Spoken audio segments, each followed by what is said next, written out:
પ્રધાનમંત્રી નરેન્દ્ર મોદીએ રાષ્ટ્રના દૂત તરીકે સેવા કરવા બદલ વિદેશમાં વસતા ભારતીયોની પ્રશંસા કરી છે.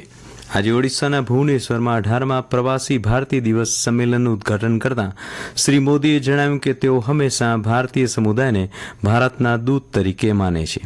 આ નિમિત્તે માંડવીથી મસ્કત નામનું પ્રદર્શન પ્રધાનમંત્રી નરેન્દ્ર મોદીએ ખુલ્લું મૂક્યું હતું. આ અંગે સાંભળીએ એક અહેવાલ.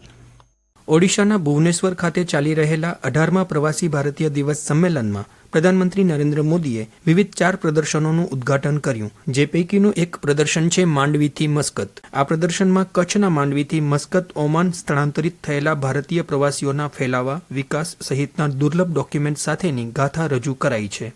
મસ્કતમાં 45 વર્ષ સુધી વસવાટ કરનાર મૂળ માંડવી કચ્છના ચંદ્રકાંત ચોથાણી, જેઓ ઇન્ડિયન સોશિયલ ક્લબ ઓમાનની ગુજરાતી પાંખ મસ્કત ગુજરાતી સમાજના ઉપપ્રમુખ છે, તેમણે માંડવીથી મસ્કત નામથી યોજાયેલા આ પ્રદર્શનને ગૌરવની ક્ષણ ગણાવી પ્રધાનમંત્રી નરેન્દ્ર મોદીનો આભાર માન્યો હતો. ખૂબ જ ગર્વનો વિષય છે, આનંદનો વિષય છે, આનંદનો દિવસ છે કે મોદી સાહેબને પણ આ વસ્તુ યાદ આવી અને યાદ કર્યા બધાને. કારણ કે મોદી સાહેબ જ્યારે મસ્કત આવ્યા હતા ત્યારે એમને થયું કે આ ઇતિહાસને પ્રિઝર્વ કરવા જેવું છે.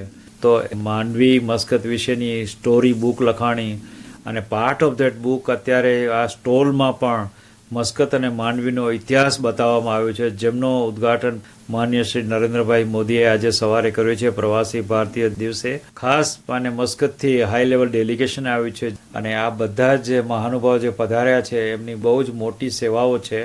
અત્રે ઉલ્લેખનીય છે કે મસ્કતમાં વસતા મૂળ માંડવીના અનેક અગ્રણી વેપારી ઉદ્યોગપતિઓએ પોતાના વતન સાથેનો સંબંધ સતત જાળવી રાખ્યો છે અને વિવિધ સેવાભાવી સંસ્થાઓ મારફતે તેઓ અવિરત વતનની સેવા કરી રહ્યા છે. અશરફ નથવાણી, આકાશવાણી સમાચાર, ભુજ.